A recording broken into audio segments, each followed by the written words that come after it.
Hello दोस्तों, study material में आपका स्वागत है। आज का हमारा वीडियो रिसर्च पेपर के रिगार्डिंग है। इस वीडियो में हम यह देखेंगे कि कोई भी रिसर्च पेपर हम किसी जर्नल में कैसे पब्लिश करते हैं एंड रिसर्च पेपर पब्लिश करने के क्या क्या प्रोसीजर होते हैं। नाउ रिसर्च पेपर पब्लिश करने से पहले मैं आपको कुछ गाइडलाइंस बताना चाहती हूँ। First of all, paper publish करने की नीड किन किन लोगों को होती है। पेपर पब्लिश करने की नीड जो लोग मास्टर डिग्री कर रहे होते हैं, जैसे कि एमटेक, एमसीए या फिर एमएससी, या फिर जो लोग पीएचडी कर रहे होते हैं, उन लोगों को ज़रूरत होती है रिसर्च पेपर पब्लिश करने की। तो जनरली हमें 2 रिसर्च पेपर पब्लिश करना होता है। पहला जो होता है हमारा, वो होता है हमारा रिव्यू पेपर। तो इसमें हम 10 to 20 पुराने रिसर्च पेपर को एनालिसिस करते हैं। उसमें हम ये देखेंगे कि उसमें कहाँ तक वर्क हुआ है। उसमें हम ये देखेंगे कि उसकी क्या क्या लिमिटेशन है, क्या क्या उसके आउटकम्स हैं। मान लीजिए आप एक इंजीनियरिंग के स्टूडेंट हैं और आपने डाटा माइनिंग का कोई प्रोजेक्ट चूज़ किया है, तो आप डाटा माइनिंग से रिलेटेड जितने भी 10 to 20 पुराने पेपर्स हैं उनको एनालिसिस कीजिए।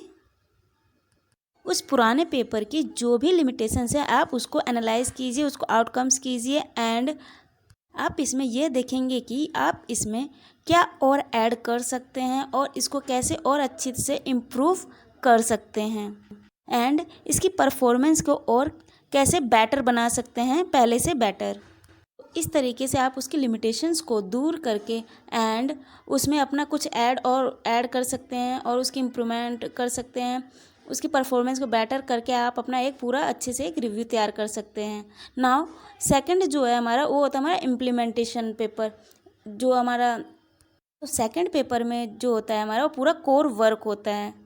इस तरीके से आपके गाइडलाइंस ने जो भी आपको टॉपिक सजेस्ट किया है, उस टॉपिक पर आप इस तरीके से अपना एक रिव्यू पूरा तैयार कर सकते हैं। फिर आती है कि जब पेपर पूरा रेडी हो जाता है, उसके बाद ये होता है कि हम पेपर को कैसे पब्लिश करें। तो चलिए चलकर देखते हैं कि कैसे किसी भी रिसर्च पेपर को हम पब्लिश कर सकते हैं। किसी भी पेपर को पब्लिश करने के 2 तरीके होते हैं। पहला होता है paid version and second is unpaid. Paid version में क्या होता है कि जो पेपर होता है वो फास्टली पब्लिश हो जाता है। यदि हमें डिग्री फास्टली चाहिए होती है तो हमें पेड वर्जन को ही फॉलो करना पड़ता है। पेड वर्जन में हम अपना पेपर फटाफट पब्लिश करा लेते हैं कुछ चार्ज पे करके। और अनपेड में क्या होता है कि हमें पूरा पेपर जो होता है हमारा पूरा अच्छे से चेक, इसमें पूरा पेपर अच्छे से चेक होता है एंड पेपर पब्लिश करने में मोस्टली ज़्यादा वक्त लगता है। तो इसीलिए ज़्यादातर करके लोग पेड वर्जन को ही फॉलो करते हैं या कंसिडर करते हैं। जब भी हम कोई पेपर अब किसी जर्नल में पब्लिश करते हैं तो उस जर्नल की हमें 2 चीज़ें सबसे पहले देखनी होती है। पहला जो होता है वह है impact factor and second is उसका प्राइस क्या है, पब्लिश करने का चार्जेस क्या है। पेपर पब्लिश करने की बहुत सारी जर्नल की वेबसाइट्स है। चलिए हम इसको देखते हैं।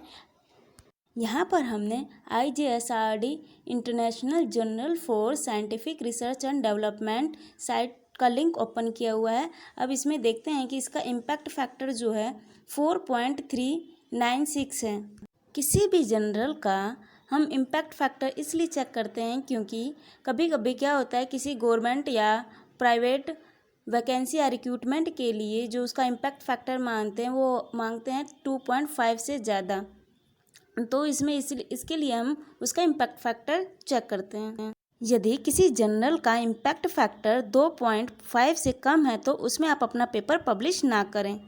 तो पेपर पब्लिश करने से पहले आप उसका इम्पैक्ट फैक्टर देख लें, 2-3 से ज़्यादा हो तो ही अपना पेपर उसमें जर्नल में पब्लिश करें। सेकंड आती है कॉस्ट की बात।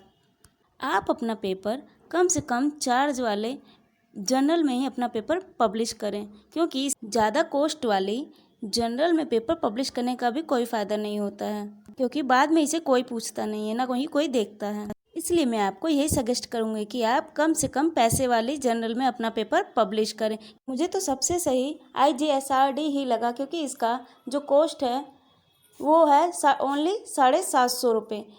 इसका पब्लिकेशन चार्ज सिर्फ 750 रुपये है और इसका इम्पैक्ट फैक्टर भी बहुत ज़्यादा है। तो सबसे सही मुझे यही लगता है। तो पेपर पब्लिश करने के लिए आप उसका इम्पैक्ट फैक्टर एंड उसका पब्लिकेशन चार्ज ज़रूर देखें, ज़्यादा से ज़्यादा पैसे वेस्ट ना करें।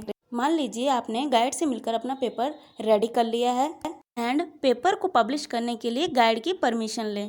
बिकॉज कई बार क्या होता है कि गाइड किसी पर्टिकुलर जर्नल में ही पेपर को पब्लिश करने के लिए बोलते हैं। सो गाइड की परमिशन सबसे ज़रूरी है। यदि गाइड किसी भी पर्टिकुलर जर्नल के लिए बोलता है तो आप उस जर्नल पे अपना पेपर पब्लिश कीजिए, या फिर ये कहते हैं कि किसी भी जर्नल में आप अपना पेपर पब्लिश कर लीजिए, तो आप किसी भी जर्नल में जाइए, उसका लिंक ओपन कीजिए और उस जर्नल में अपना पेपर पब्लिश कीजिए। तो चलिए चलते देखते हैं कि हमारा पेपर रेडी हो गया है, उसे हम पब्लिश कैसे करते हैं। तो लेफ्ट साइड में देखिए सबमिट मैन्युस्क्रिप्ट आइकन दिया हुआ है, उस पे जाइए, लिंक को ओपन कीजिए। अब लिंक ओपन हो गया है। अब इसमें ये देखिए पहला जो है कॉलम, उसमें है मैन्युस्क्रिप्ट टाइटल। इसमें हमें क्या भरना है कि आपके टाइटल का नाम क्या है, यानी आपका टॉपिक जो भी आपने चूज़ किया वो क्या है, और सेकंड आपका स्ट्रीम क्या है। जैसे आपकी इंजीनियरिंग फील्ड है तो आप अपने इसमें अपने स्ट्रीम का नाम डालिए, जो भी आपका स्ट्रीम है। And third is area of research, आपका एरिया क्या है, आप किस टॉपिक पर रिसर्च करें, उस टॉपिक का नाम यहाँ पे डालना है। नाउ आप ऑथर नेम यहाँ पर आपका नाम है कि अपना यहाँ पे नाम डालना है। यहाँ पर अपना कॉलेज का या इंस्टीट्यूट का नेम डालिए एंड अपना ईमेल आईडी फिल कीजिए। नाउ नेक्स्ट इज को ऑथर डिटेल्स। को ऑथर डिटेल्स में क्या है कि जो को ऑथर है वो अपना को ऑथर यहाँ पर आपका गाइड है, तो उसका नेम, उसके इंस्टीट्यूट का नेम और उसका ईमेल आईडी हम डालेंगे को ऑथर का। इसके बाद हम देखते हैं कि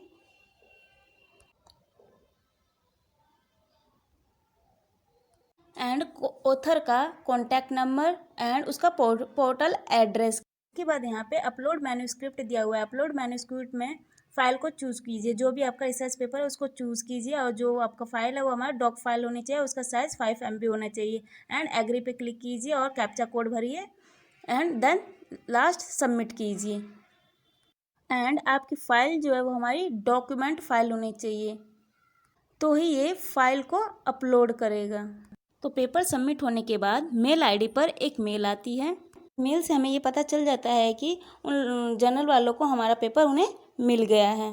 2-3 दिन बाद आपको एक्सेप्टेंस का मैसेज मिल जाता है। इसमें वो बता देते हैं कि आपका पेपर एक्सेप्ट हो गया है, एंड यदि पेपर एक्सेप्ट नहीं होता है तो वो भी बता देते हैं। यदि कोई मिस्टेक है या कोई गलती है तो वो बता देते हैं कि हाँ आपका पेपर में ये मिस्टेक है, एंड जो भी करेक्शन करना होगा उसमें आप करेक्शन कर सकते हैं। एंड अगर नहीं कोई करेक्शन करना होगा तो आपका पेपर एक्सेप्ट हो जाएगा एंड पब्लिश भी हो जाएगा। उसके बाद आपको ईमेल मिल जाएगा कि हाँ आपका पेपर पब्लिश हो जाएगा।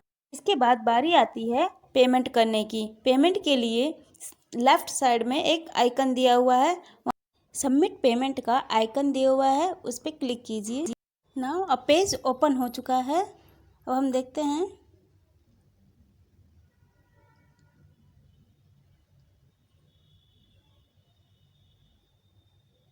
यहाँ पर एक पेपर आईडी का कॉलम दिया हुआ है। पेपर आईडी हमें तब मिलेगा जब हम पेपर हमारा जब एक्सेप्ट हो जाएगा तो हमें एक पेपर आईडी प्रोवाइड करा देंगे। तो पेपर आईडी जो मिलेगा वो हमें यहाँ पे फिलअप करना होगा। इसके बाद नेक्स्ट कॉलम जो है हमारा वो दिया हुआ है ऑथर ईमेल। यहाँ पर ऑथर जो है अपना ईमेल आईडी फिलअप करेगा। इसके बाद हमें दिया हुआ है कॉपीराइट सॉफ्ट कॉपी। ये फाइल जो हमें मिलेगी ये लेफ़्ट कॉर्नर में जाकर कॉपीराइट ट्रांसफ़र फॉर्म का एक ऑप्शन दिया हुआ है राइट में, उस पर क्लिक करेंगे। उसके बाद हमारा एक फॉर्म ओपन हो जाएगा, उसको डाउनलोड करेंगे।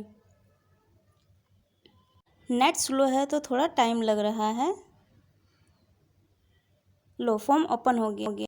अब इस फॉर्म को हम फिलअप करेंगे। सबसे पहले हम इसमें जो हमारा टॉपिक है उसका नाम डालेंगे, फिर ऑथर का नेम, को ऑथर का नेम, एंड लास्ट में ऑथर का सिग्नेचर एंड उसका कैपिटल लेटर में उसका नेम डालेगा, date and place.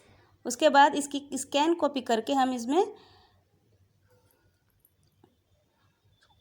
Choose file वाले ऑप्शन पर इसको सबमिट अपलोड कर देंगे। नाउ अब आती है पेमेंट ऑफ सॉफ्ट कॉपी। या ये जब हमारा पेपर एक्सेप्टेंस हो जाता है तो पेमेंट के लिए वो हमारी मेल आईडी पर एक अकाउंट नंबर सेंड करते हैं। उस अकाउंट पर हमें नेट बैंकिंग के थ्रू अपना ट्रांजैक्शन करना होता है, जो भी इसका चार्जेस होता है, और उसकी एक कॉपी, सॉफ्ट कॉपी हमें यहाँ पर अपलोड करनी होती है। एंड यहाँ पर फिलअप करेंगे इसका captcha code and right click करेंगे I am not a robot and submit कर देंगे फॉर्म को। इसके बाद हमारा पेमेंट हो जाएगा एंड 3 to 4 डेज़ के अंदर हमारा पेपर भी पब्लिश हो जाएगा। किसी किसी पब्लिकेशन में ज़्यादा टाइम लग जाता है, 6 to 8 डेज़ लग जाता है पब्लिश होने में। इस तरीके से हम अपना पेपर पब्लिश कर सकते हैं।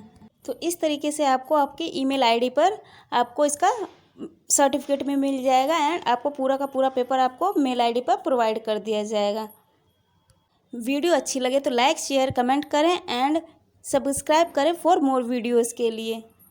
Thank you for watching my channel.